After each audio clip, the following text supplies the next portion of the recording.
Thursday, March 4th, 2021, 6:31 p.m. and I'll call the Board of Selectmen meeting to order. This is another of the negotiation sessions between the Board of Selectmen and SLV regarding a proposal for a friendly 40B development on Shingle Hill.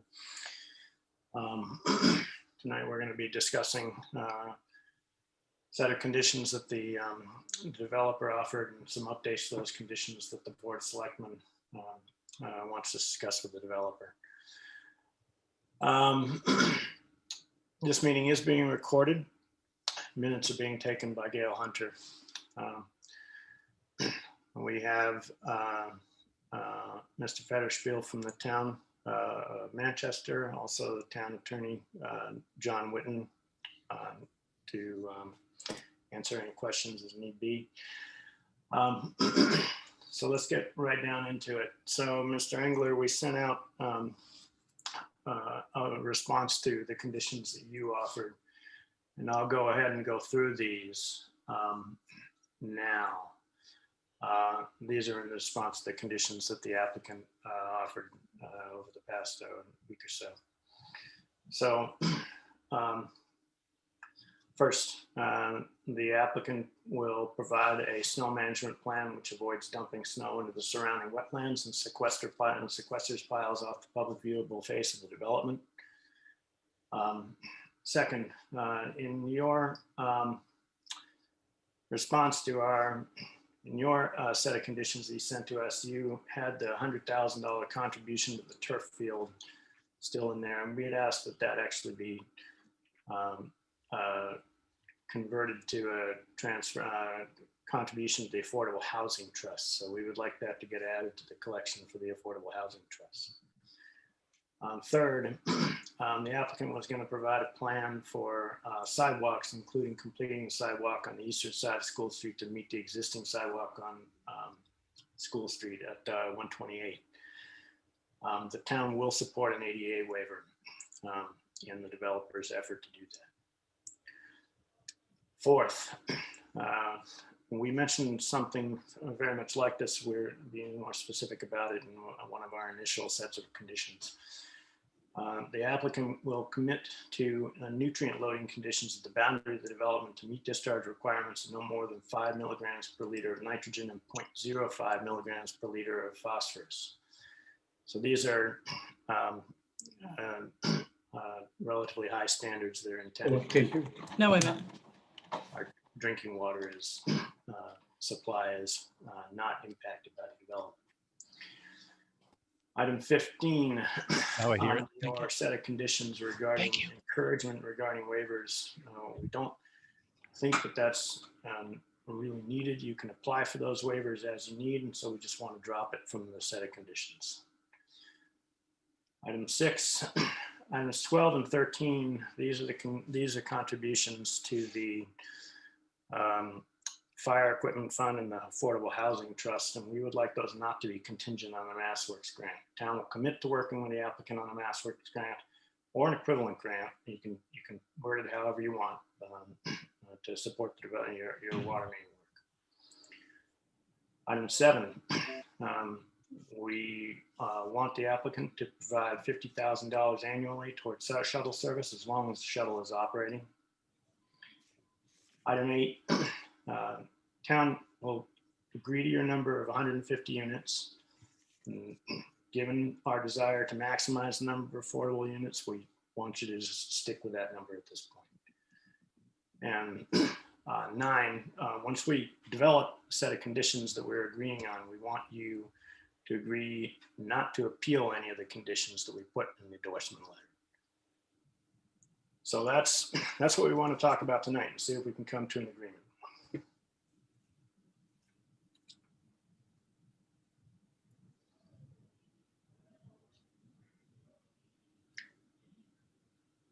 So I'll take any initial responses from you, and I'll be happy to expand on those, answer questions. We can talk about them, and we can spend as long as you want on this tonight. So is the floor mine, or is that a question, or? I'm going to give it over to you right now. Okay, all right, thank you, Mr. Chairman. For the record, Geoff Engler representing SLV School Street. Do you want to go through the ones that I'm okay with and first, and then the ones that warrant maybe some discussion, and then the ones that I'm not okay with? Yeah. All right. Number one, relative to snow storage, we should be able to make that work. We need to submit a snow management plan anyway as part of our comp permit, but we would be comfortable with the condition that provides the specifics that you've outlined there. So consider that agreed upon. Number two, that's okay too. Just we'll increase our donation to the Affordable Housing Trust and remove the contribution to the turf field. Three is fine as well. We have prepared or almost done with the plan, but that we would be comfortable with a development agreement that requires us to do that. We would show that as part of our comprehensive permit application, but we've confirmed from an engineering standpoint anyway, we can make that work.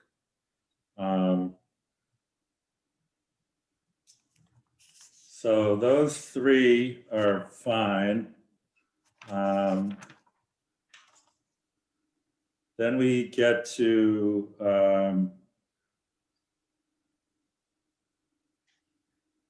so I mean, I don't know where we start on 4, 5, 6, and 7. 8 is, that doesn't require any response from me.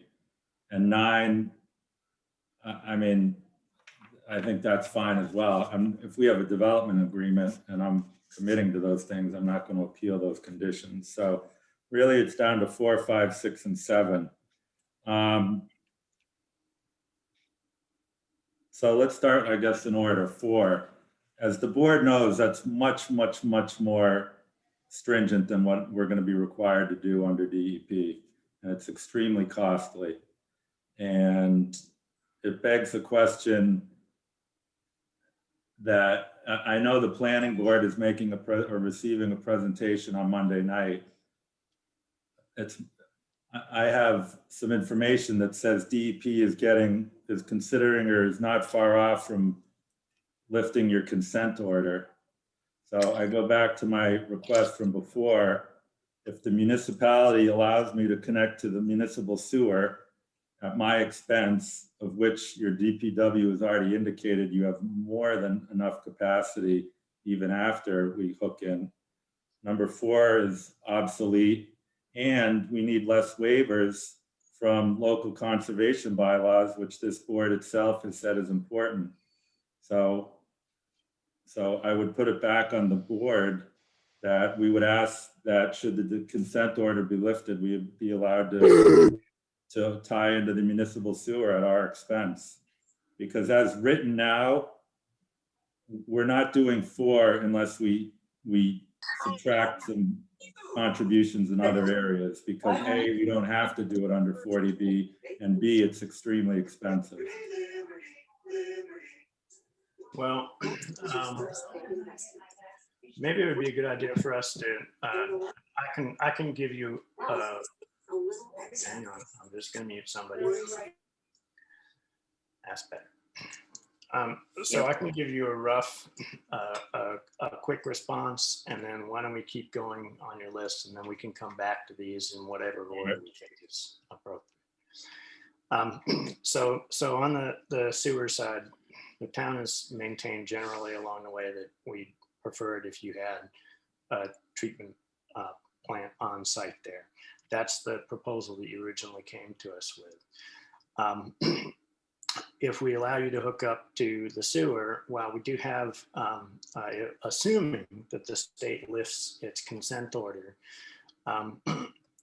we do have some capacity, but you're putting in a lot of units. And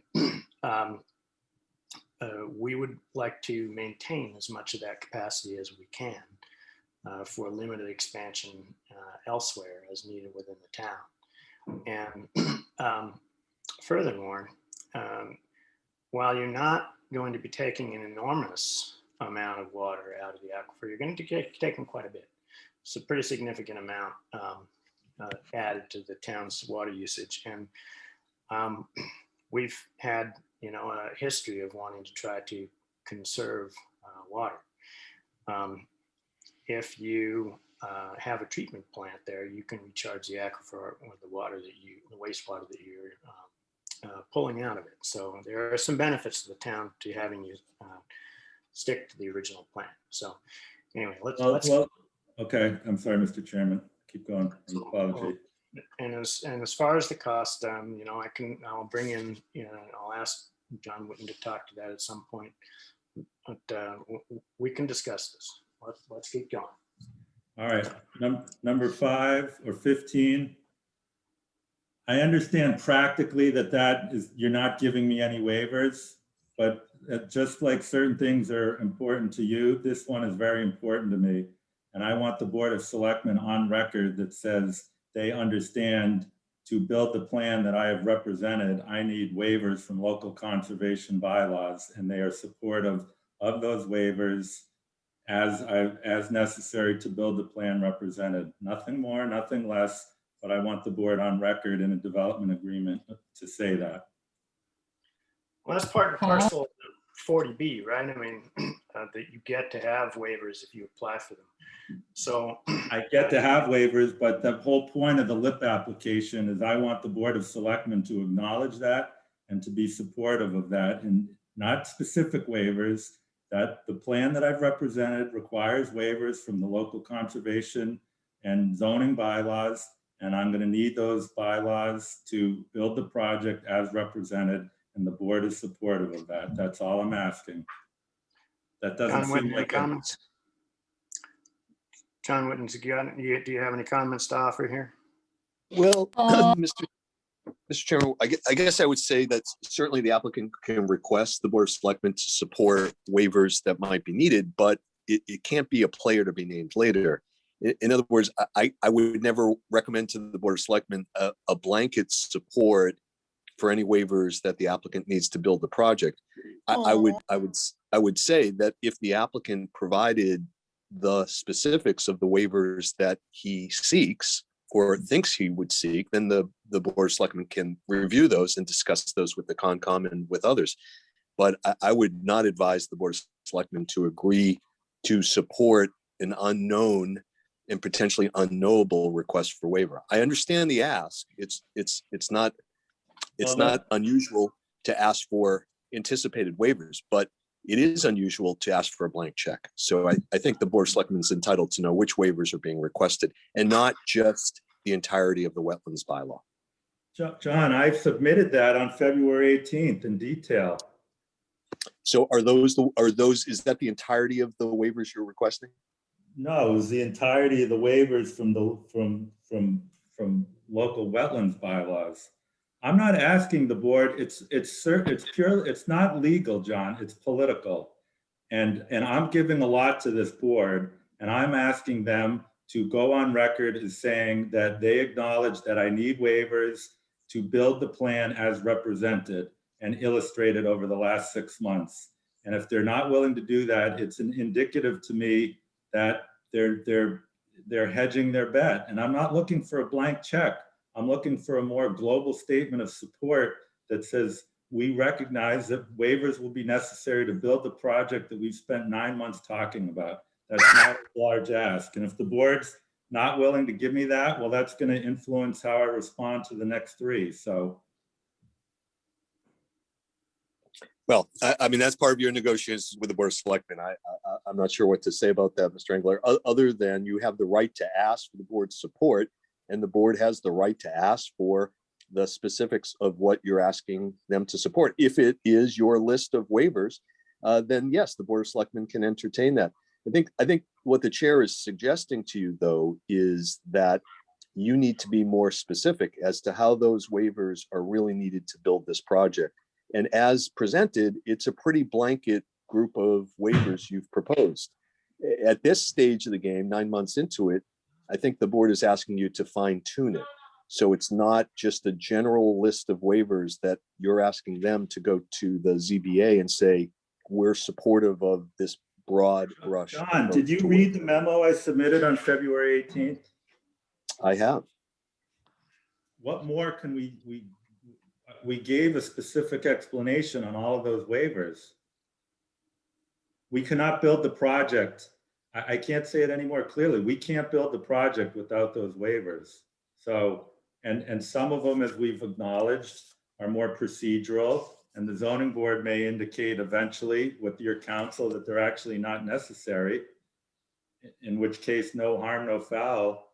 But I'm looking for a little bit more of a support from the Board of Selectmen, acknowledging that I'm going to need waivers. I'm not asking for them to agree to a specific waiver even. It's even less, but it's a statement that says they acknowledge that I need waivers. Well, if that is the ask, and that's a little different, Mr. Engler, than what I think you were saying earlier. If the ask is that the Board of Selectmen, in its endorsement of the project, if it gets to that point, that there is a recognition that waivers will be required and the board will agree to support those requests for a waiver, that's a very different ask than specificity as to the waivers you're seeking. Yeah, I didn't ask that. If I did, I apologize. That was not my intent. My ask is more or less as you've crafted it. Okay, well, thanks for that clarification. I understand that. Okay. All right. So a general statement that we recognize that waivers would be required. And you're supportive of that.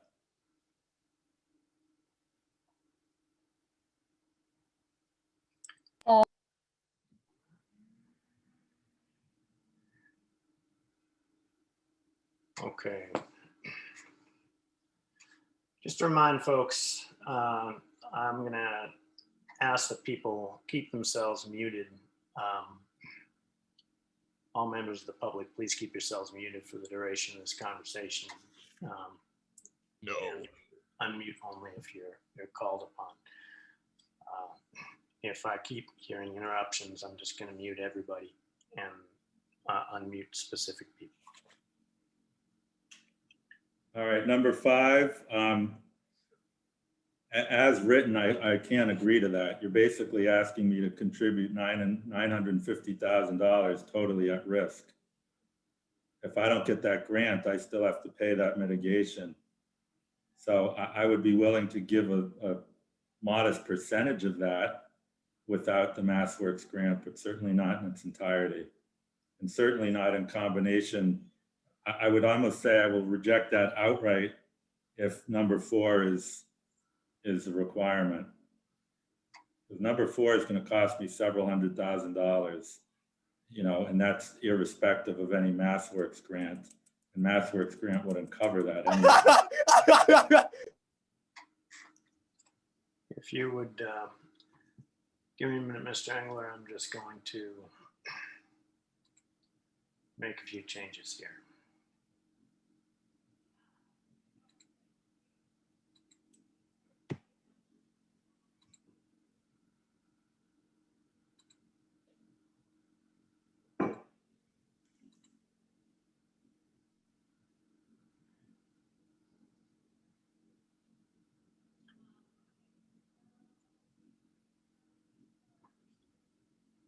All right, you can continue. I hope we have that tamped down.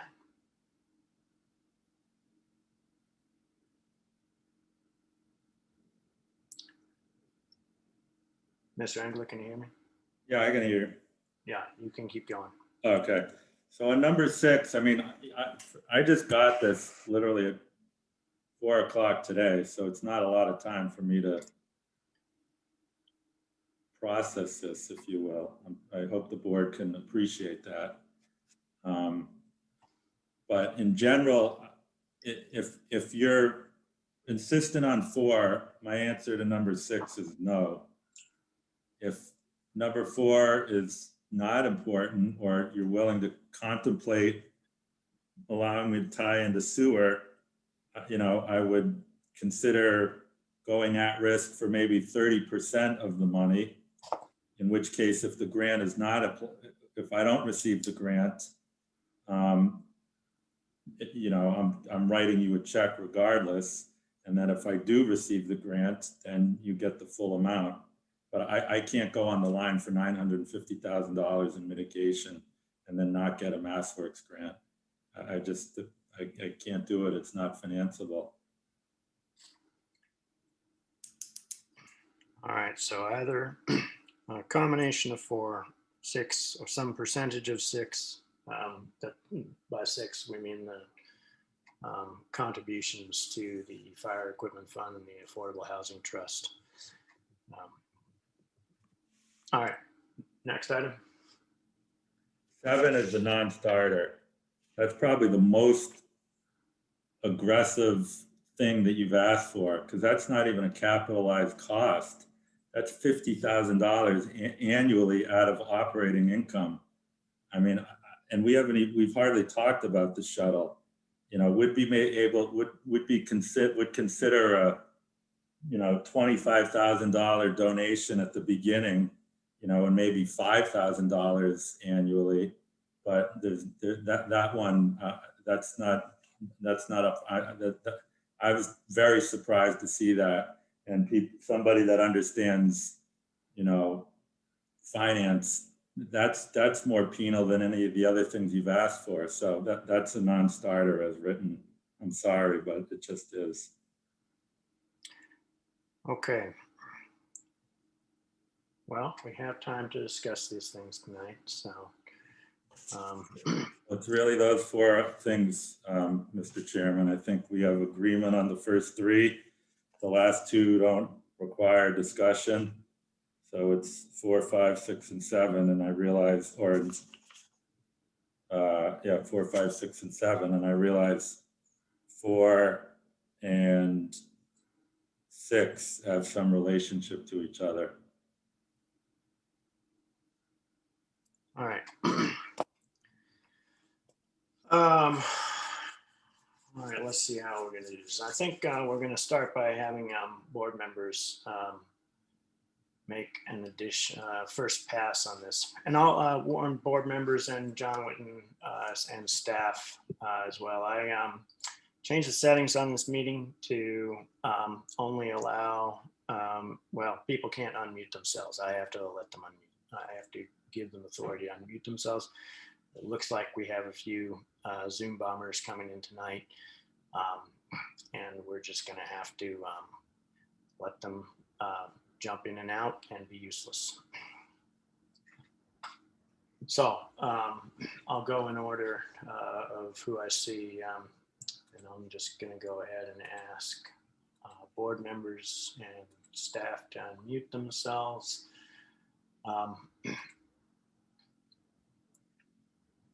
Becky, do you have any comments on these items so far? I do. I think that I am not comfortable with tying into town sewer for a number of reasons. I mean, we've had people in town who've been here for a long time who've been waiting with the hopes of connecting, and to allow a development to go before them, I don't think is right. Additionally, that's not what was presented to us initially. And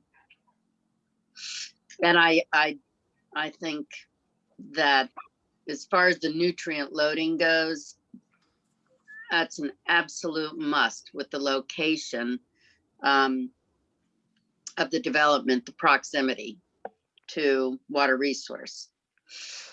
I think in terms of the shuttle, I think that the applicant may find that his residents really would like to have an option, but I think that perhaps we can work on that, tweak that a bit. And I would like to think a little bit more on 5 and 6. And additionally, regarding 8 and 9, 8 being the agreement to the number of units, 9, and this for people who can't see this, 9 for the applicant will agree not to appeal. Those are things that I think are important to have the applicant's name on. He agreed to those. He said they didn't need discussion. Okay, I thought he had just said that they didn't really need addressing. I think he said it didn't need discussion, and I took that to mean that he accepted. Okay, thank you. And that's where I am right now. John Round? Yes, thank you, Eli. My comments with regard to the nutrient loading, I know that Mr. Engler is pretty much hanging his hat on what the DEP requirements are, and I don't know exactly what they are relative to nitrogen or phosphorus, but I know that he has said that he's going to comply with whatever those rules are, and if we've got tighter requirements, well, he's still going to go with the DEP situation. So I'm not going to comment more about that. I know where he stands in that regard. With regard to the waivers, and I heard what Mr. Whitten had said earlier. I agree that just to say waivers in general is not, that does not make sense. I mean, certainly in the spirit, yes, we're okay with waivers, with certain waivers, as long as we know what they are. If there were an attachment here that says, here are the waivers, and I know that Mr. Engler provided a list of, well, quite a few of them, I guess about 18 or 19. Is that what Mr. Engler's looking for? And Geoff, I guess I can ask you directly.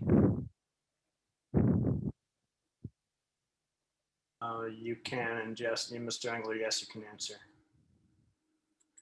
He's got a couple of conversations going on there.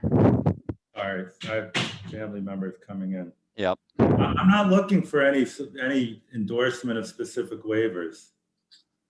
I'm looking at for the board to acknowledge that I need a lot of waivers to build the project that we've spent the last 8 months, eight months talking about, and that you're generally supportive of the fact that I'm going to need waivers. I'm not looking for you to say that you're supportive of waiver, 2.2.13 from wetland the bylaw section. No, it's more of a political acknowledgement, and I don't understand the reticence of the board to do that.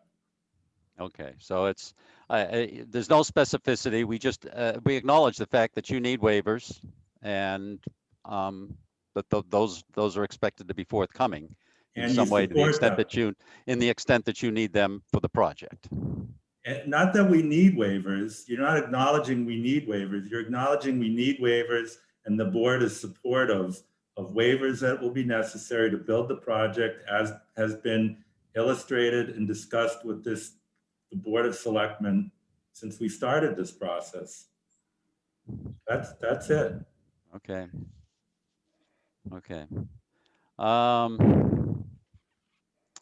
I'm looking at the other one with regard to the shuttle service. I know nothing has really been, there's something that can be negotiated there.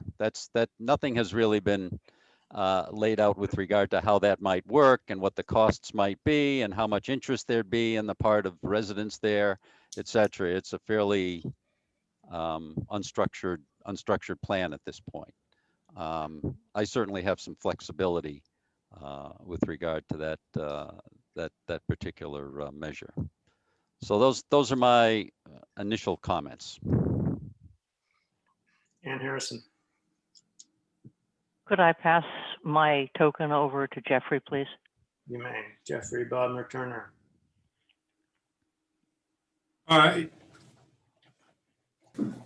Mr. Engler, thank you for clarifying your reactions to these different responses to your proposal. I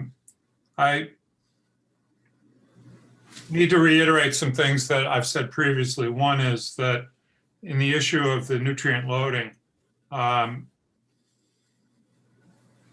you off the hand said this is going to cost you several $100,000. several $100,000 in what you've also said is a $44 million project is not a lot of money. And our water supply is in the balance here. We did not ask you to choose this particular piece of land. You chose it, and you chose it right near our water supply in an environmentally sensitive area. I don't think it's unreasonable for us to ask for these nutrient loading conditions at all. Can I ask a question? I don't mean to interrupt, but what's more important to the board, nutrient loading or the sidewalk?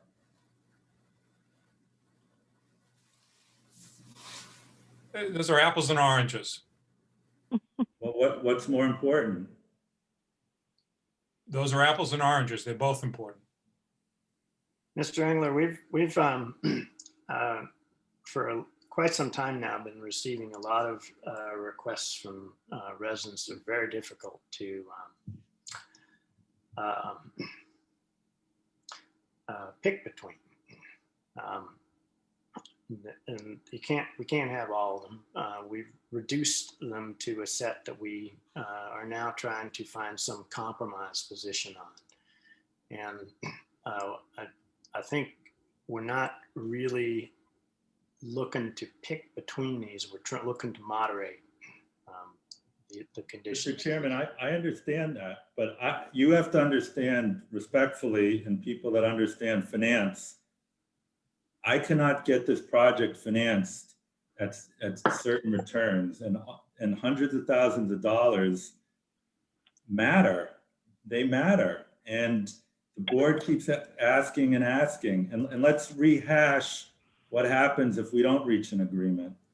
As I move forward on a different project with almost the same density, which is the same size, which is taller, which doesn't have any of the nitrogen or phosphorus conditions, which doesn't have a sidewalk, which doesn't have mitigation to the affordable trust. All of those things are off the table. It's much worse for the town. It's bad for me, but it's worse for the town. And the town keeps asking and asking. If number 4 is important to you, all right, I can do it, but I'm not gonna give $500,000 to the Affordable Housing Trust. So the same way the town is putting me on the spot, asking me to make the decisions, the town needs to make decisions relative to some of these considerations. And you're not allowing me to tie into your sewer, which makes no sense to me in light of some of the other things that are important to the board, namely minimizing the amount of waivers that I need, which the waivers would be significantly reduced. And this whole phosphorus loading thing or nutrient loading would go away. But you're on the record as saying, and that's your choice. And you have reasons obviously for making that decision. But I can't just keep giving and giving and giving. So ultimately, this board has to make decisions as to what's important, or we just, respectfully go in different directions. So you give me this nutrient loading thing, which I'm trying to triangulate with my engineering team. And they told me, don't agree to it. It's ungodly expensive and very difficult and much more stringent than not only DEP requirements, but most municipalities, what they require for their own municipal sewer systems. Yet I'm willing to entertain it because I'm trying to get a deal done here, but I'm not gonna do all the other mitigation you're asking because it's too much. So I'll stop talking, but the board's gonna have to make decisions as to what's important and what isn't, because. So you'd said earlier that we would need to choose, and Geoff may have some other things that he wanted to talk about. I'm just gonna ask one question here. You had said earlier that between item number 4, which was the nutrient loading, and our item number 6, which was not making the donations contingent on the MassWorks grant, you had said before, I think, and you can check me if I'm wrong on this, that if we leave items 12 and 13, the fire equipment donation and the Affordable Housing Trust donation contingent on the MassWorks grant, then the nutrient loading would be something that you would be able to consider? I would consider if the shuttle goes away and all the other mitigation is contingent on a MassWorks grant. Yes. All right, Geoff, you want to keep going? I don't think that you understand about the request for the shuttle. I heard what you said, that this would have to come out of operating expenses. The number itself is subject to negotiation at this point, but you're bringing in a parking lot with 250 cars, spaces for 250 cars in it. And what the impact of that is on the village is to bring 250 more cars into town, going into the village, trying to find parking. It's has a tremendous impact on other people's access to the businesses of the village. And we don't want to get into a situation where new residents of the town who happen to live in this project are being blamed for problems that exist in the town. And the problem is that we're already tight on parking. So, we have no place to put a large parking lot downtown. And the shuttle is a very important part of trying to do this. The actual money in dollars, as I said, can be negotiated. But we've done some research on this in the recent past, and the annual cost of the shuttle to the town is $100,000. So you say, oh, I haven't asked anything of the town.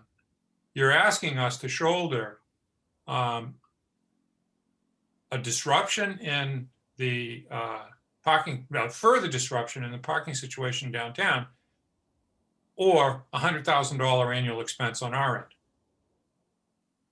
How's it 100?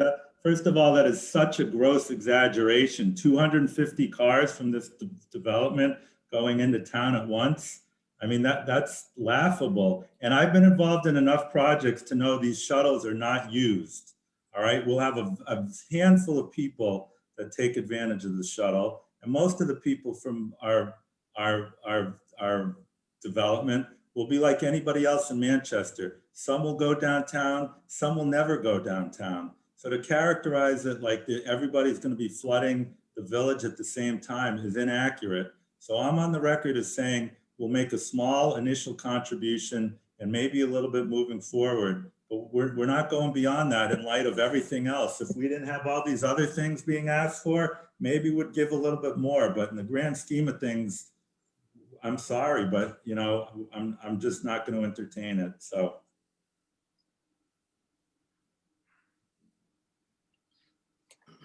It's not a gross exaggeration. I didn't say 250 cars coming at once. You put those words out. I didn't. I said there's 250 cars coming into town, into the town of Manchester, that will be owned by residents. And under 40, any one of those people has the option of driving into the village to do shopping. And under 40B, those people are treated no differently than people in Manchester now. They don't come in at 250 cars at a time. Well, why doesn't the town assess a tax on everybody in town, and everybody will subsidize the shuttle that'll run through the entirety of the town? That is what would happen. We would take general taxes to fund a shuttle, and we're asking a specific contribution from a major generator who might be using that shuttle.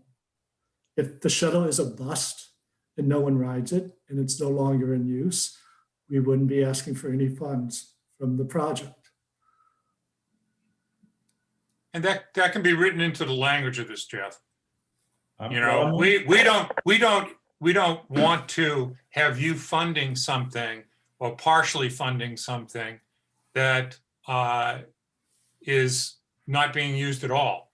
If it's not being used at all, it would be discontinued, and that would be the end of the $50,000 or whatever portion of that that we negotiate.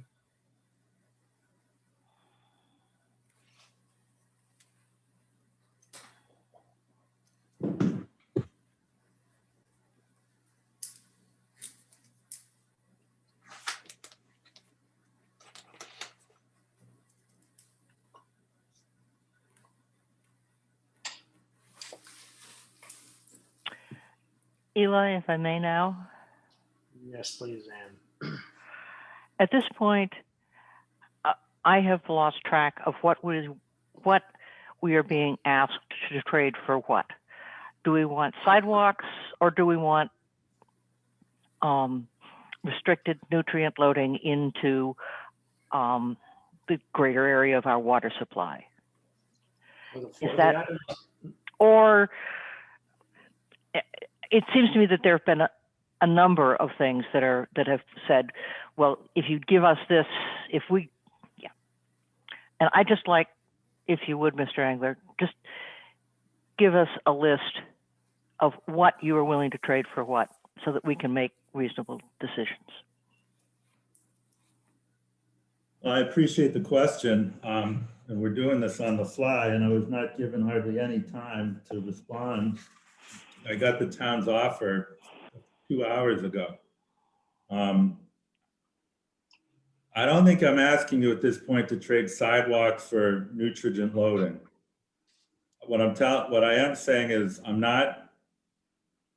all the other mitigation is subject to me getting a MassWorks grant, which, oh, by the way, is going to cost me $50,000 just to hire the consultant to do that. I have proposals on that. So that's another $50,000, which is at risk to me.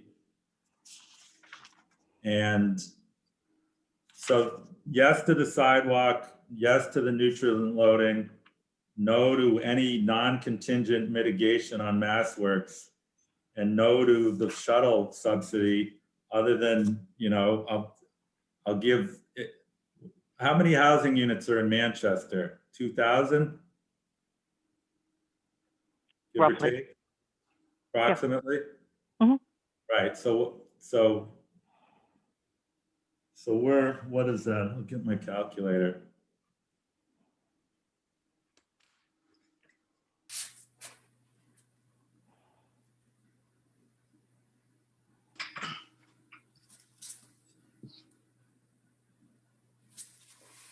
So that's 7.5%. Our new housing units would be 7.5% of the town. Mm-hmm. Right, so to me, if the capital cost is that, we shouldn't be expected to pay any more or any less than everybody else. And that would be $7,500. The show of good faith, I'll offer $20,000 to the startup of the shuttle, and that's it. That's an interesting calculation, given that a significant amount of our population lives in the center of town and would have no use for the shuttle, where you are adding people at the periphery of the town who, at least in the opinion of our Board of Selectmen, would benefit greatly by being able to go into town without driving. Yeah, and I'm telling you, I've been involved with a lot of multifamily projects, and shuttle service, from a urban planning standpoint, theoretically seems like a great idea. But for a project of our size, it seems humongous to the town. The ridership is going to be a joke at how little it is. Shuttles are good when you're in Watertown and Cambridge and high density areas. You get a lot of ridership. Manchester's not going to see that. And I'm not going to fund, money on an annual basis of any significance for a shuttle that's going to be lightly used. And okay. So it's just not, I'm sorry, but if nutrient loading is important to the town, which clearly it is, well, then you need to prioritize over the shuttle. But I'm not doing both. I'm just not. Okay. Unless affordable housing, the mitigation, that's that important. And then let's talk about let's talk about the $450,000 you're asking me to donate to the Affordable Housing Trust.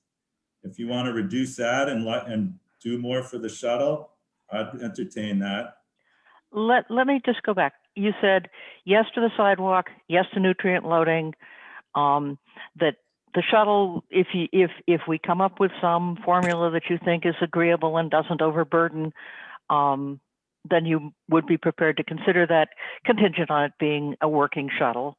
No, I'm not going to wait on a formula. I'm telling you, I'll give $20,000 as a capital contribution, but I'm not going to agree on some formula that I don't know what it is, because, you know, at a later date, that might be, I might not be happy with that. So.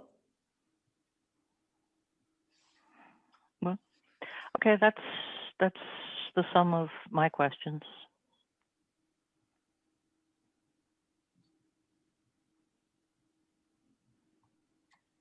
Eli, if I might, Yeah, please go ahead, Greg.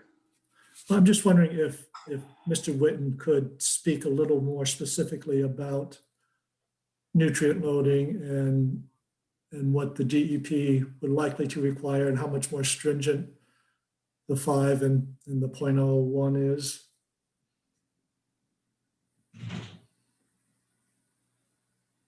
Oh, I'm probably going to have to allow him to unmute. Did I do that right? There, Yep. Go ahead, Ms. Whitten.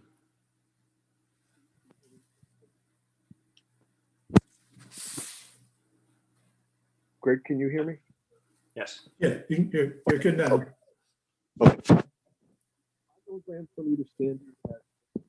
Actually, no, we can't hear you. John?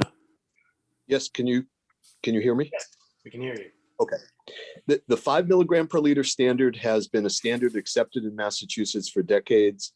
It started on Cape Cod because if you plan for 10, which is the safe drinking water standard, if you plan for 10 and you get 10, the water supply is no longer potable. So it makes no sense to plan for 10 when that is the regulatory standard. So you plan for 5 because groundwater takes a long time for nitrogen to travel through it. And by the time you hit 5, you're likely eventually going to hit 7 or 8 or 10, at which point the water is not potable. So the 5 milligram per liter standard is not aggressive at all. Treatment plants routinely treat to 5 milligrams per liter. I'm involved in litigation right now out of Weston, where the proposed treatment plant will do just that, and that is standard engineering practice. The phosphorus standard is slightly more aggressive than is often found, but when a discharge point is that close to surface water supplies, and those surface water supplies become or are used for public consumption, the town absolutely positively must insist on an aggressive phosphorus loading standard, because otherwise at some point phosphorus will travel through groundwater. It's not attenuated in the soils. It will flow down gradient and end up in the surface water supply. That benefits neither the applicant nor the town. So will it cost the treatment plant designer a little bit more to impose that kind of phosphorus limitation? Yes, it will. There is a cost imposed. I won't deny that. But those costs are routinely absorbed in projects of this size. And it is not unheard of in the Commonwealth at all or unheard of nationally. So those are both very reasonable standards. And I'd be surprised if Mr. Engler's engineering team were to say otherwise, albeit it may not be something they want to concede. But there are plenty of treatment plants out there that require that kind of level. And DEP, if left to their own devices, DEP will not require that level of treatment for phosphorus. They just won't do it. So it's going to have to be a locally imposed requirement. Mr. Chairman, obviously, Mr. Whitten gave a very slanted perspective towards his client. I don't begrudge him for that, but he fails to recognize that we're not in a nitrogen sensitive area, and thus the 5 standard is more stringent than we would be allowed because we're in a different location. I mean, I'll forward the board. I got an email from my my engineer who specializes in this, Mr. Witten's an attorney. I got it from my wastewater specialist, and he clearly cited the regulations. He also said municipal plants typically treat to 3 mgl per liter, or 1 mgl per liter for the most restrictive municipalities. And what you're asking me to do is 0.05. That's directly from my engineer, and he tells it to me straight. So I'm going on record as saying I'll do it, but it's severely expensive and much more challenging from an engineering standpoint. And thus I'm not doing some of these other things. And, you know, I think we're going around in circles at this point, but that's my position.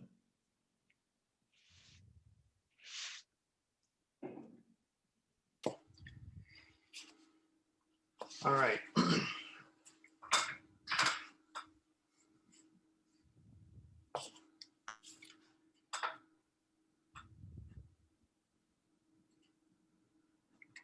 So let's review where we stand right now. You'll do the nutrient loading. It's expensive. You're willing to do the sidewalk as well. The shuttle you're not interested in. Originally you said that you put 25,000 in, you're at 20,000 right now as an initial capital donation. And if you're going to do the nutrient loading and the sidewalks, you want the donations to the Affordable Housing Trust and the fire engine or fire equipment to be contingent on a MassWorks grant. Is that accurate? Yes. That was a good summary.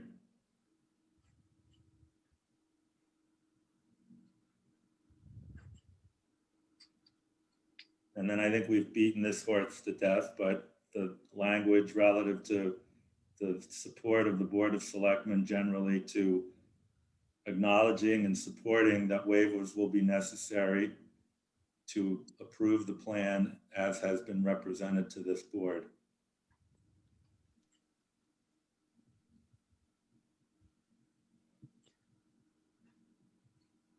I have a question, Eli, if I may.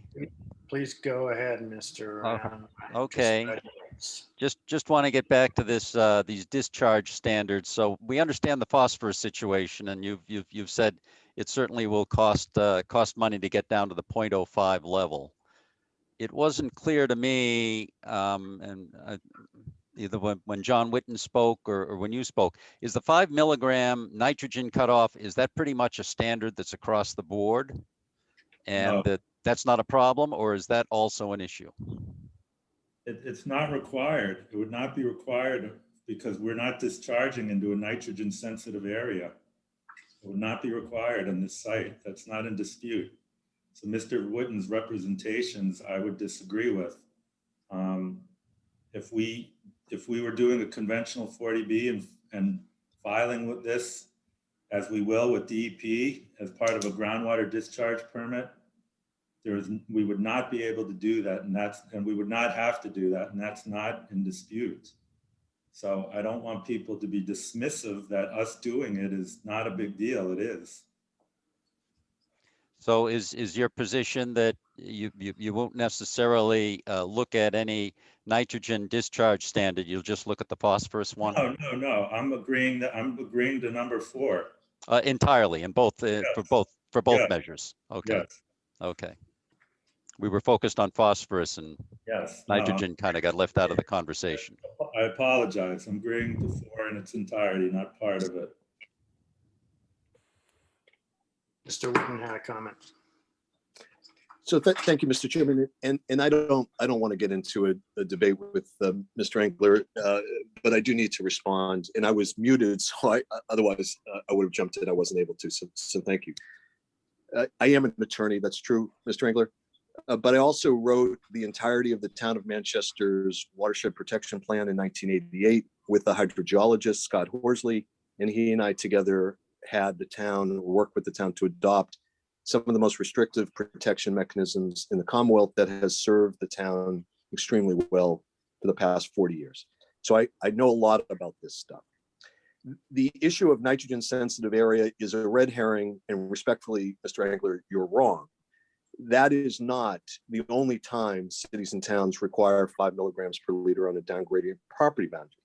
It's not nitrogen sensitive, that's a DEP regulation. The town of Manchester has been a lot more visionary than DEP has ever been by looking well beyond the wellhead and the surface water bodies that are currently in use. The town has regulated and protected that entire watershed area for decades, and that's what it seeks to do. And the way to do it is not allow one developer to claim, like you're claiming, that they can achieve a standard that is applicable in Rehoboth or in Worcester. It's not. One size does not fit all. 5 milligrams per liter is an appropriate standard acceptable across the Commonwealth. And the phosphorus standard that we've discussed earlier is also a respectable standard to preserve the surface water supplies that are vulnerable to phosphorus loading. So everything that I said was not just to represent the town of Manchester, my client, but everything that I've been saying for the past 40 years in this field is cities and towns need to protect their surface and groundwaters. And here's how you do it. You have an applicant like yourself,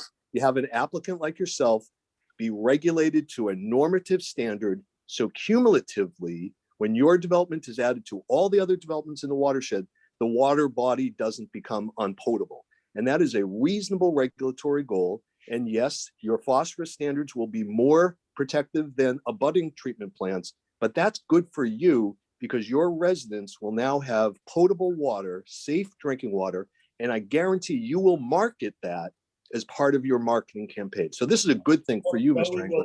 So, I have one question, all right? And I don't want to get into a philosophical debate, but it's your representation of towns that make things so stringent why 40B is necessary because you can't build anything. My question to you is, John, under a groundwater discharge permit to DEP, yes or no, would we be asked to meet these regulations? Yeah, you have to meet a parental leader standard. I'm also not going to respond to your engineer who's not available for discussion and be passing notes. John, you cut out. Was it yes or no? I couldn't hear you. First of all, Mr. Reg, I'm not going to answer interrogatories from you. I will tell you that if you apply for a groundwater discharge permit for this project, left alone, DEP is going to require a 5 milligram per liter standard on a downgradient property boundary because of the sensitive receptors, meaning drinking water, that's within this watershed. Well, we don't have to debate this. The fact of the matter is I've agreed to it, and it's significantly more money. So I think that Ann Harrison and Becky Jakes had comments. My comment was what Mr. Engler had just said. I think we're arguing about something that he's already agreed to, and that's just going to make everyone unhappy. And I yield to Becky.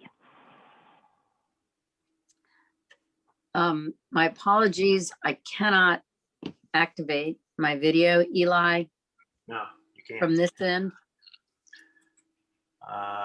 That is because I will briefly allow you to do that.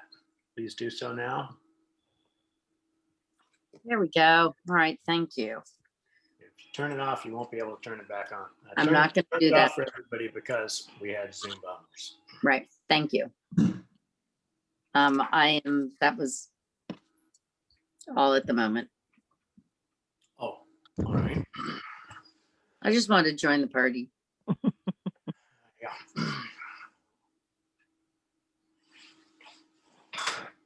Oh, Eli, Jeff Yeah. is having, I think, the same problem.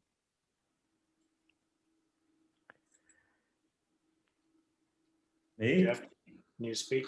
Are you good? Yeah, you can hear me, right? I'm sorry, wrong Jeff. Mr. Jeffs. Oh, there we go. If I may, Yeah, go ahead, Ann. we've also, this is a relatively minor topic, but we've also talked about various levels of support for the fire equipment and the Affordable Housing Trust. And I understand that we're being asked to make those contingent on the receipt of the MassWorks grant, but I would like to hear what Mr. Engler's current thinking is about the amount of money he's prepared to put into those funds if the grant is So I'll reiterate from the original, the last set of conditions that were sent to us. Unconditioned on the grant was 250,000 to the Affordable Housing Trust. Conditioned on the grant was 500,000 to the fire department to be used at their discretion, 350,000 to the Affordable Housing Trust, and 100,000 to the turf field project. And then at the beginning of this discussion, he agreed that 100,000 would be put into the Affordable Housing Trust side. So that was 450,000 from the Affordable Housing Trust, plus the 500,000 conditioned on the MassWorks grant. Is that accurate, Mr. Engler? Yes.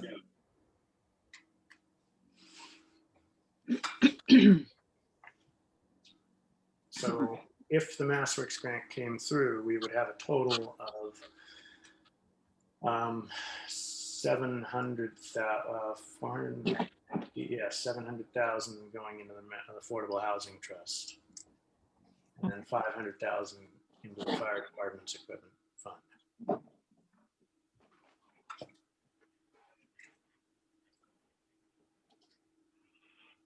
Thank you. That's if we're all agreed on that, then wonderful.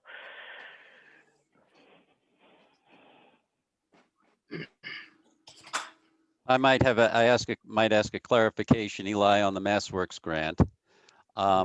Is that a grant that is for the whatever the application is, the entire project that is being applied for? That is to say, if you apply for X, does the grant come back and say, well, we'll give you 50% of X? And maybe Mr. Engler can comment on that, or you apply for it and you get it or you don't get it. Unfortunately, I'm not an expert on MassWorks grants. In fact, I've never applied for one. My understanding is, and it doesn't relate to our whole project, it would most notably relate to the sidewalk and even more so the connection to the municipal water and the water line. So we would need to do a fully advanced set of drawings, have a construction bid, package that up in the appropriate form. Technically, the town would sign the application and it would go in, and we would be considered among many other municipalities applying for grants. So how the state, whether they give you a percentage, whether they give it you in the entirety, I couldn't say for sure. But your offer on the table right now is contingent on an award, whatever that number is. Well, on an award of $1 million or more, we're going to be applying for more than that likely, but I'm not going to get awarded $50,000 and then give another $1 million of mitigation to the town. Okay. So I have to have some sort of benchmark. Just wanted to be clear on that. Yep. And I have a proposal from who I've been told is the best consultant relative to working with municipalities to prepare these grants. Her name is April Anderson. I have not retained her yet, obviously, because we're talking about this, but if we reach an agreement, I'll be retaining her and she'll get to work, on this, but we have a lot of work to do relative to the design of the water line and sidewalk. Thank you. So Eli, I can provide a little more information if you like. Yes, please. So like any grant process, MassWorks is very competitive. They will often give you less than what you ask for. The more you can bring to the table in terms of matching dollars, the happier they are, but they do not require it typically. MassWorks also is very much geared towards job creation and economic development. And so if there are ways for us to show that extending the water line could serve other development, perhaps on the other side of Mr. Engler's project, then that would probably enhance our application. So it would probably be a competitive application, but obviously there's never any guarantees. I do know that MassWorks looks favorably on affordable housing creation. So that would obviously be a helpful component to this application. Right. They're looking for jobs. They're looking for affordable housing. Mr. Witten, do you have anything to add about MassWorks grants? I don't, Mr. Chairman, that all sounds reasonable. Just a reminder that 25% of the units will be rented at a below market rate price. The remaining 75% are at market rate. So yes, this will be filed under a comprehensive permit program, but 75% of the units are going to be rented unrestricted as to price.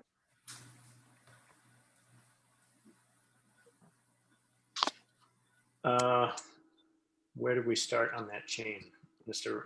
Round, you had asked that question, right? I did.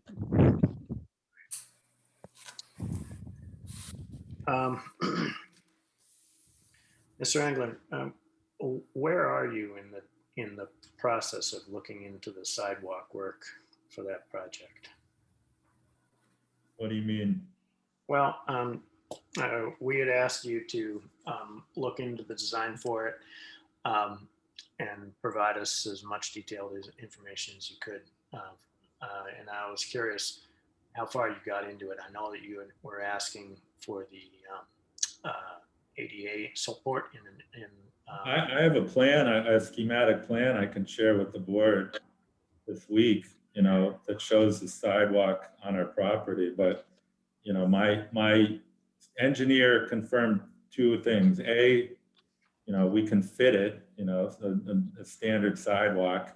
And B, it's not going to trigger any additional waivers or thresholds or things like that that, you know, we're not going to be able to deal with. So we can do it.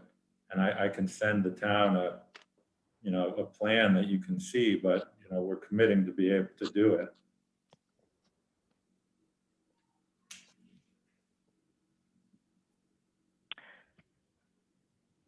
Thank you.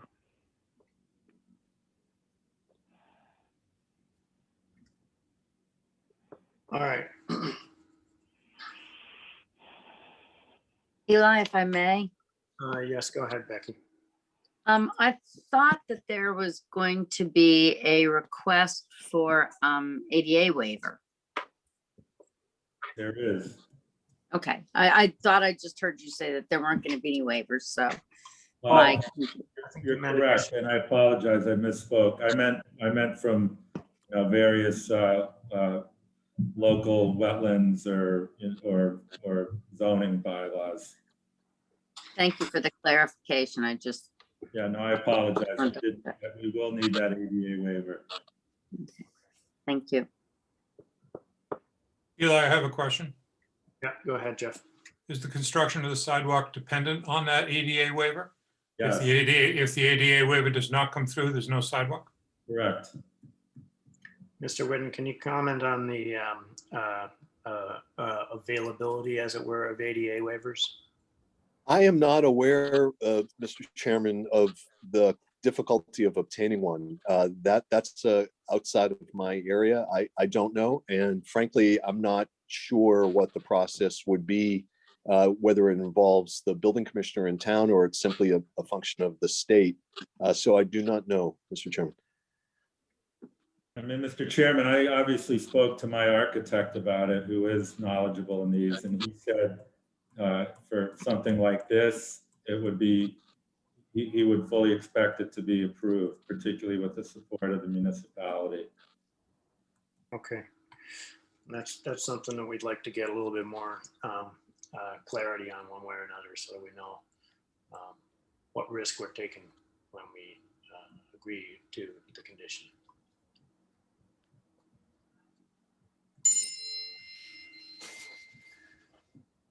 All right. So a lot of these things are generally sorted out. And it seems like we've got a much smaller set of things that we need to make decisions on at this point. I think we've all made our points on nutrient loading. There's a little bit more information that we'd like to see on the sidewalk, but it seems like we're in basic agreement on that, assuming that we are confident in the ADA waiver, ability to get the ADA waiver.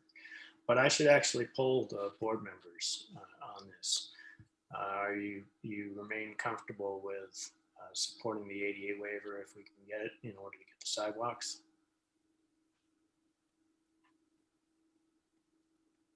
Yes. Mr. Round, Yes. Ms. Harrison, Yes. Ms. Jakes? Yes. All right. However, Eli, I think it's important to understand the plan that Mr. Engler said that he would share with us. And whether, my understanding, and I'm not an expert in this at all, but in terms of what I have read about ADA waivers, is that it will allow a 6% grade in short distances. And whether that's going to be possible under the proposed engineered plan that Mr. Engler has referred to.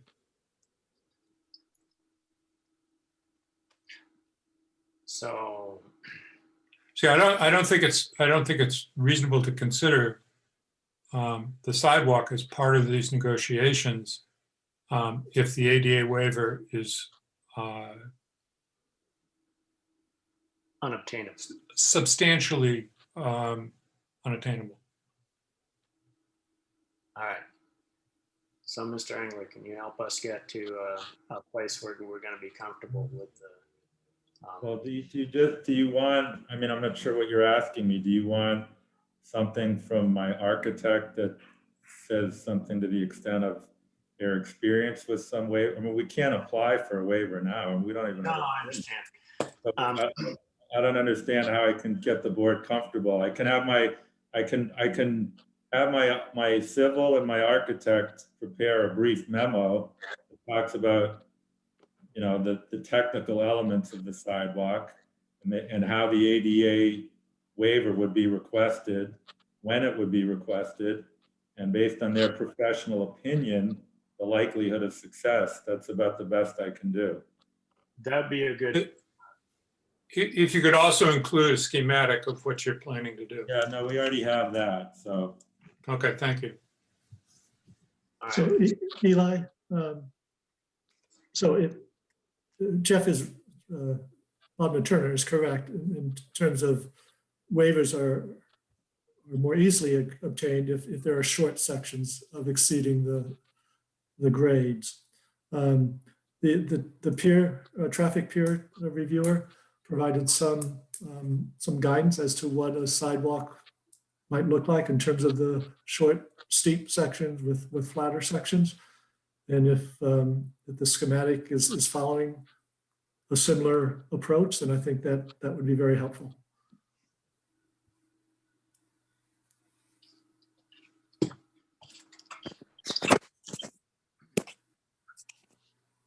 I can work on that memo and I'll provide the plan. Okay. So, the decisions that the board has to make in the current set of conditions is at this point, well, we're going to have to hear about the ADA waiver aspects. But at this point is reduced down to where we stand on the shuttle and where we stand on the accepting your terms regarding the non-contingent donations to the Affordable Housing Trust and the Fire Department if we want the nutrient loading and the sidewalk to be done. So those are the two main decisions points that I see the board needing to make right now. Plus, coming to an agreement on the statement regarding waivers. These other ones are more substantial from a capital standpoint. The other one is a political statement.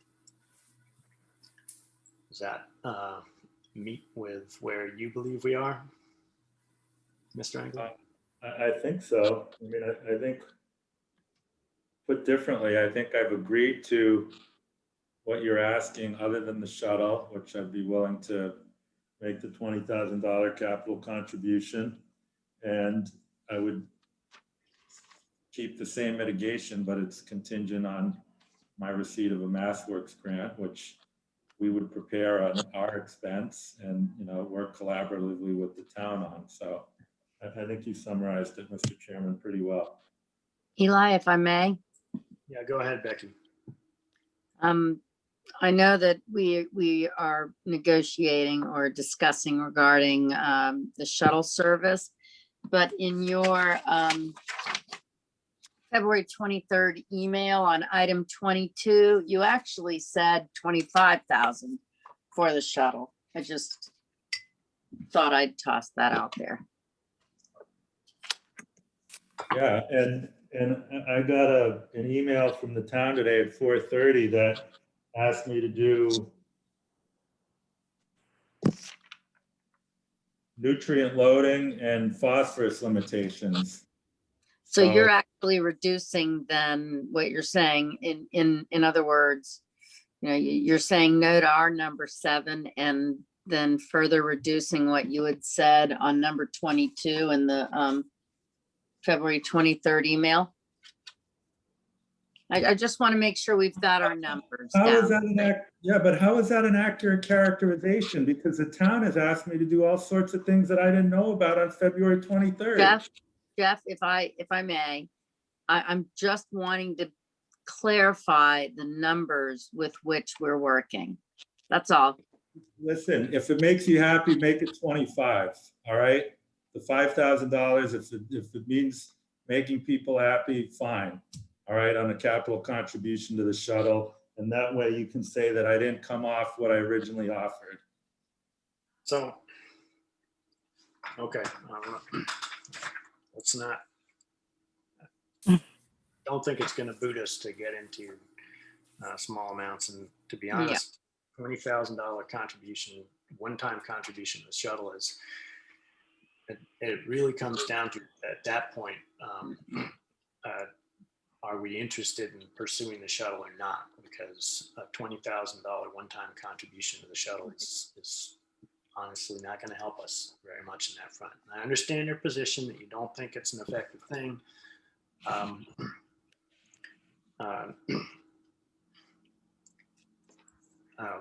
We have been dealing with parking issues in this town for years. I've been embroiled in a lot of difficult and unpleasant exchanges with residents and voters on issues related to parking. We've gone back and forth on a number of fronts on parking. We have a lot of people who swarm the town in the summer to go to the beach, and it generates a lot of tension. And it generates a lot of tension for the businesses and for the residents, and so it's a problem that we've been trying to address for a very long time. So we're trying our best to come. Mr. Chairman, why don't you do this? All right, I made a commitment to the Affordable Housing Trust, non-contingent, 250. Why don't you split that and take 125 to the trust and put 125 to the shuttle and call it a day? If you're still getting a big payment to the trust, as you know, if we get a grant. And honestly, it'd be, you know, if the town really wanted affordable housing, it would be a better and more efficient use of town funds to just say, Jeff, you know, $500,000 in the world of affordable housing for people trying to create housing, that's going to probably get you 3 or 4 units. You'd be better off saying, Jeff, do another 10 units, give us, you know, or do another, you know, 8 units, give us 2 more affordable units, and put that money somewhere else. You'd end up in the same place. I don't want to digress and take us into a different direction, but, you know. Yeah. So No. that would be my suggestion, is split the 250. If you care that much about the shuttle, the Affordable Housing Trust is still getting a bunch of money, and you get your money for your shuttle, and there you go. Yeah. So the thing about the Affordable Housing Trust is the reason why we made that suggestion, why I made that suggestion in the first place a while back, was when we talked about the AMI number, the 80% AMI number, which was there was a request to reduce the AMI number to 60% from 80% for half or more of the units. And that was a non-starter for you. And the reason we made that request in the first place was we had an analysis from the Affordable Housing Trust that recommended strongly that we lobby for that, mostly because in this region, the 80% AMI number still leaves you know, people that we would like to be able to live here in town high and dry.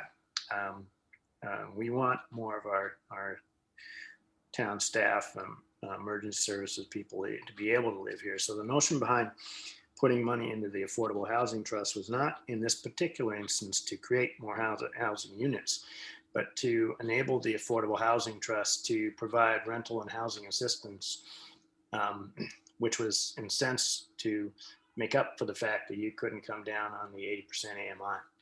So I just wanted to clarify that that was the thinking around that, and it's why we anyway. And Mr. Chairman, it's a noble cause. I don't dispute that for 1 second, but it seems like, you know, a lot of people are more interested in the shuttle than what you just spelled out. So that's a decision the board will have to make. I wouldn't characterize it that way. I would have characterized the Affordable Housing Trust as something that we had already sorted out. You raised it just now as something that we could reopen by splitting it for a shuttle and an Affordable Housing Trust. So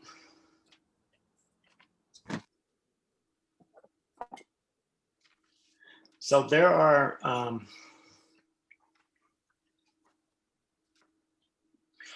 so on the shuttle side, and please forgive me about beating this horse a little bit more.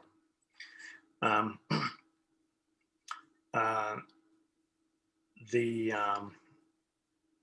town has a community contribution that makes the MBTA that the MBTA swallows up, and in theory can be redirected to community transportation service.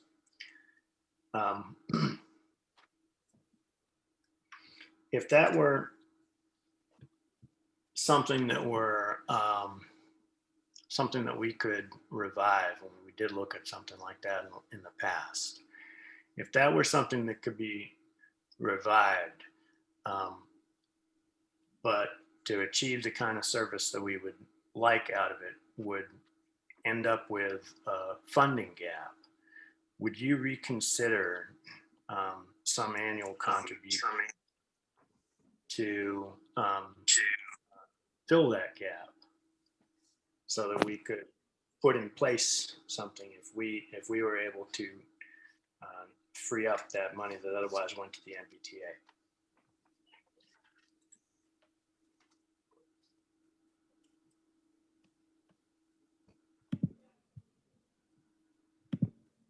Mr. Chairman, I can't show my screen anymore. I don't think people care. They're probably happy about that. So not really. I mean, I don't know what that number is. And the stuff on the operating side, it scares the hell out of excuse my language, you know, my financial partners and stuff, because it's undefined. So I would prefer not to, you would have to specifically say what that expectation is. And it would have to be, you know, modest, honestly. So, and I don't think you know what that number is. So I'm contributions on an ongoing basis that are undefined or are in a real estate developer's world is poison.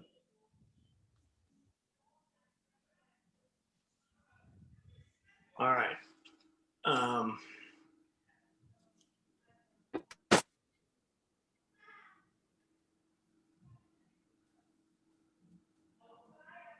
Fair enough.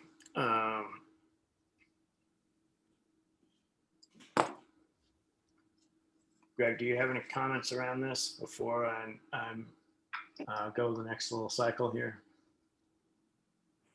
Well, I really think, despite the skepticism that's been expressed, I do think that a shuttle service has a lot of merit longer term. I think we could put a cap on what that contribution might be annually. You started out with 50. I think you would accept something that's smaller than 50.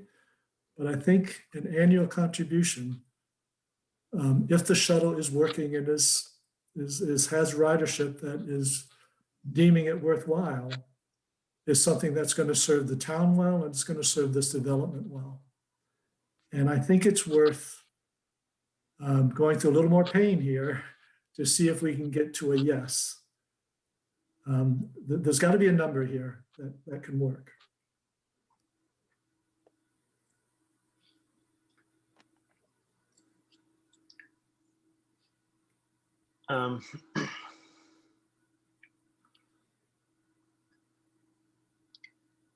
So we haven't talked about any concrete definition for shuttle service. But we have had people make some representations to us in the past on shuttle service. And I wonder if it would be possible to dig out some of those old plans and get a quick refresh on them so that we could put together quickly something more concrete that we could talk about in less abstract terms and maybe help us get away from too much of a nebulous OPEX versus CAPEX discussion here, just to see if we can quickly come to a solution that would be agreeable on both sides. Greg, do you think that we could reach out quickly enough to get some information on that? Yeah, so we have those old plans. We can fairly quickly dust them off and update some of the cost projections. I mean, the concepts that were developed in the past was basically a transit loop that was geared specifically towards the morning commuting times and the evening commuting times, with a few runs during the day for the non-commuting public. And the CATA was fairly optimistic that the ridership, particularly for those commuter times, would be certainly sufficient to justify having such a loop system in town. Obviously, it didn't go over 128 when we were first looking at it, so this would be a little tail off of the normal loop, but I think that would make a lot of sense. And given the limitations at the T station for parking, providing that kind of support for people getting to the station, I think is something that would be highly desirable, as well as people who want to come to town and do a little shopping or go to the beach even, so that we can relieve some of the parking at the beach. So, so the short answer is yes, I think we could do some quick updating of those proposals and have a more specific number and talk about a contribution on an ongoing basis. Mr. Engler, the board still needs to make a decision on regarding your position on the contingent versus non-contingent donations. And I know you want to make progress here, clear progress here. We've made pretty good progress on all of the other conditions that we've talked about here. What I was thinking about proposing right now is that we take all of the conditions that we've got so far and hand them over to Mr. Witten and if you want your people to draw up language around those, because we've been fairly broad in our language, and I know how people get tripped up at the end when language is not clarified. And in the meantime, we could take the time to go and chase down the shuttle information that I just described, and you could hand us the remaining sidewalk information that we need, and we can try to satisfy ourselves that the risk on the ADA waiver is acceptable. Is that an approach that you would be comfortable with? Can I restate it just so I'm understanding it? For discussion's sake, let's say the next hearing is in 2 weeks. Between that time and tonight, Greg would research whatever he's going to research related to the shuttle and attempt to come up with some sort of, I'm not clear, operating budget or estimate on what my contribution would be as a percentage of that. Do I have that about right? Just on that point? Yeah, options. We'll put together some actual concrete. All right, I can say what it, you know, it's not going to be a 5-figure donation every year. It's just not. I can't do that. All right, I'd be more inclined to give some money up front, but on an ongoing basis, what if the ridership shows that, you know, we have 5 people from our development riding the shuttle? Now, it seems unfair that we're going to be asked to make such a significant contribution. Or what if other people in the town aren't using it? You know, and I know practically from a once again, from an urban planning standpoint, people are like shuttle, shuttle, shuttle. I've been involved in a lot of projects in a lot of other towns that pushed the shuttle and no one rode them. So, because there's just not enough density of people. I mean, buses work in downtowns and stuff and along certain routes because a lot of people are there. But if Greg wants to go through the exercise, that's fine, and I'll wait for that. But I just want to manage this board's expectations relative to all the other things you've asked me that I've agreed to. I just can't keep going and going and going. I'm sorry. So that's Greg's point. The second point is, yes, I can get my engineer and architect to prepare a memo. We can submit a plan on the sidewalk, and you can get effectively comfortable with both the sidewalk design and the process to get an ADA waiver. And the third and most important is you're on record as deploying Mr. Witten to work with my council and me on a development agreement. You know, based on the conditions or the offer I made in my 23rd memo and what you provided tonight, we can take a first pass at that. But we need, I reach out to Mr. Whitten and he doesn't respond to my emails.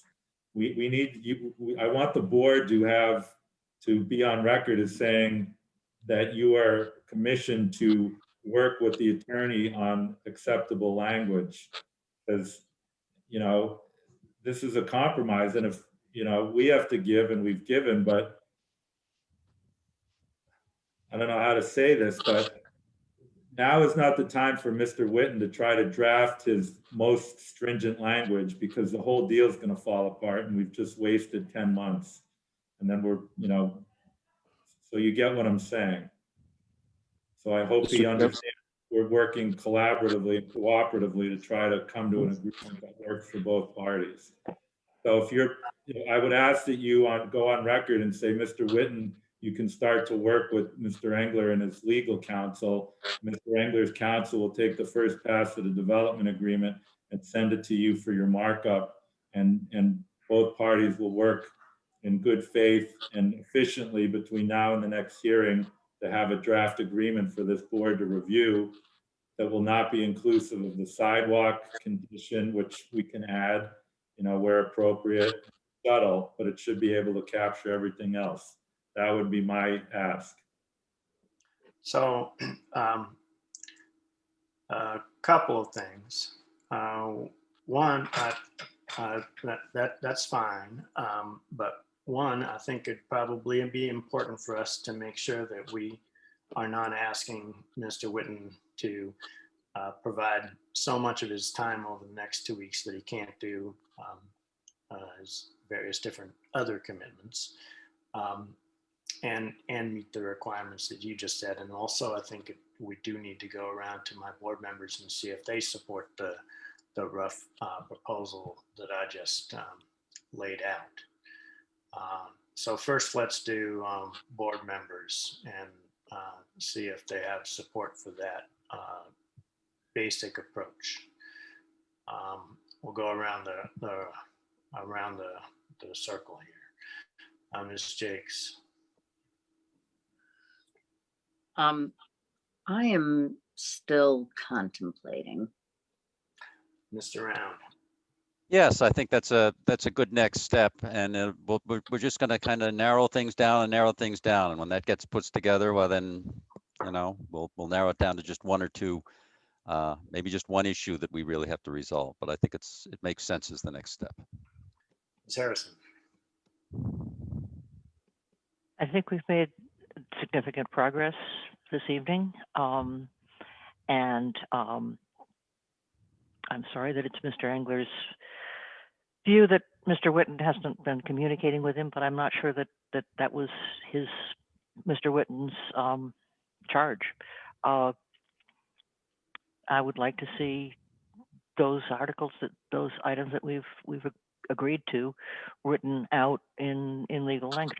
And I'm sure we both know that there's a lot of stuff that happens between a handshake and a contract. But yes, let's go ahead with that. Mr. Bodmer-Turner. Echoing what Ann Harrison just said, the devil is in the details. I don't like the characterization that Mr. Whitten would be writing something from a particularly legalese point of view that was unsuitable to Mr. Engler. The devil is in those details, and we need to expose where the broad language that's been used tonight has been misunderstood by either of the parties.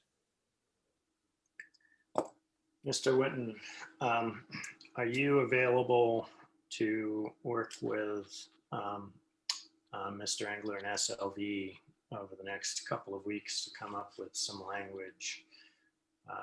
Do we need to use well, I'll stop right there. Yeah, absolutely, Mr. Chairman, and I'd be happy to, if that's the direction of the board. I've got the time and happy to do it. But let me just add, Mr. Engler reached out to me one time that I did not respond to. And the explanation for that is I charged the town of Manchester for my time. And I'm not going to charge the town of Manchester to be responsive to Mr. Engler unless the board directs me to do that. So Mr. Engler fully knows that. It's really unfortunate for Mr. Engler to have characterized it that way, because he knows full well I had asked him whether he was a represented party, because he knows, or should know, that if he's a represented party, I cannot speak to him as a lawyer. So I did not return his email for good That's reason. a lie, John. I'm not a represented party. I don't have counsel. I told you that. Mr. Chairman, if somebody calls me a liar, he better be able to back that up. That is an outrageously offensive comment, and I will not be on the receiving end of that from you, Mr. Engler. You are a represented party because you just mentioned your counsel. And by having counsel means you're a represented party. So if the board, Mr. Engler, don't interrupt me. If the board directs me to work with you, I will work with you. But you are not going to be able to get return calls from me without the board's authorization. And that's that. And that's how every municipality works in the country. So, Mr. Chairman, of course, I will work at the board's direction to resolve an agreement in draft form for the parties to review. Okay, and we're going to stop there. And so we have the broad agreement with the board on the approach that I just laid out. Mr. Whitten is going to work with Mr. Engler and SLV to build up some language over the next couple of weeks on the terms that we've talked about so far. We're going to chase down the shuttle side of things and see if we can come up with a proposal that we can somehow to get to an agreement on. Mr. Engler, you are going to work with your architects and engineers to deliver the memo on the sidewalks that's going to help us be clear on the ADA waiver. And that's where we stand right now. And the meeting that we would be aiming for would be in 2 weeks, which would be on Thursday, March 18th. Is everybody ready to do Thursday, March 18th at the same time? And Mr. Chairman, if I could just add, I think the suggestion of having Mr. Engler, his office or his team take a first stab at the draft is a good approach. And then at least I will have, and the board will have their position, their interpretation of the conversation from tonight, and then we can work on that draft to create a second draft for the parties to review. Mr. Engler, are you willing to do that? Yeah, that would be fine. I'm going to have to retain counsel because I don't have a lawyer and I haven't had a lawyer, which is why I've represented myself throughout this. I've never been represented. So I'll retain counsel and we can move forward. We'll create the first draft. All right. Thursday, March 18th, 6:30. Thank you, Mr. Chairman. And I'm not going to be taking public comment tonight.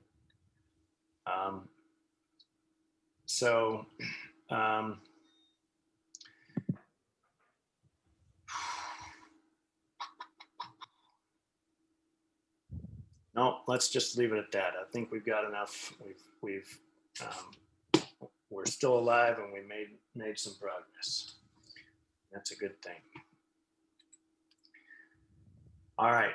I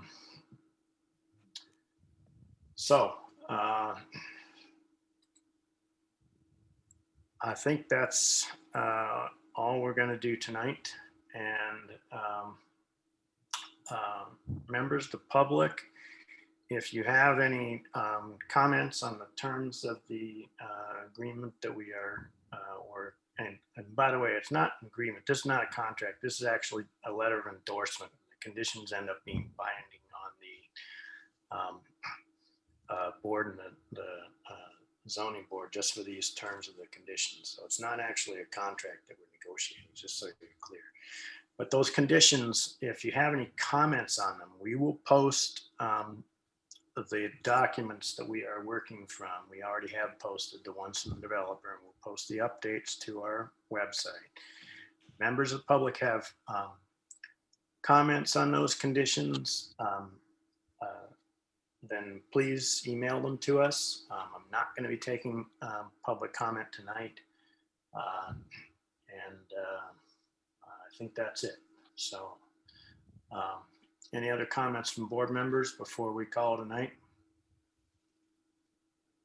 I think it's important for the residents of the town to understand that when we have more clarity about the write-up of what was discussed tonight, that that's the basis for comment.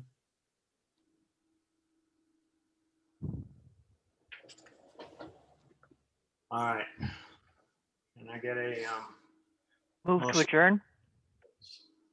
Mr. Chairman, can I ask one question? This is I guess a little bit more towards Mr. Whitten, but I think what we're drafting is the development agreement, right? It's not just bullets to go into a letter of support.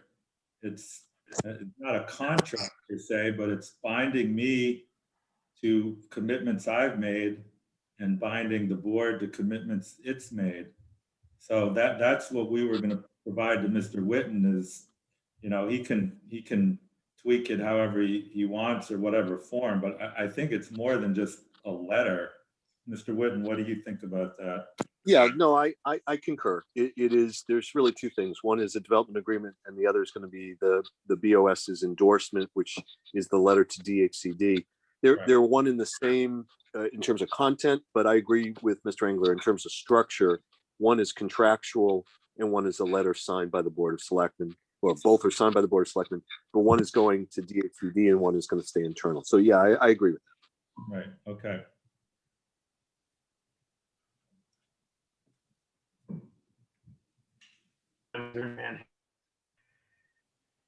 Harrison, can I get a second? No? All right. I'll wait. Second. Okay. Got a lot of All seconds. right, any discussion? All in favor, Ms. Harrison? Yes.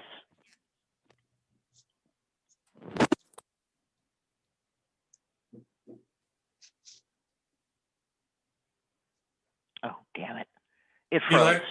No, I can't hear you, Eli. Eli, you're out. I think, yeah, Eli froze. Ms. Okay, so who else? Let me go through and ask the other parties. Oh, he's back. He's back. Yep. Mr. Round, Yes. Mr. Bodmer-Turner, Did you freeze yourself? Yes. Case. Yes. All right, Mr. Bowling votes yes as well. All right, good night, folks. I know that it collapses on me. Thank you. Thank you, Thank you. everybody. Bye. Thank you. Thank Good you. night.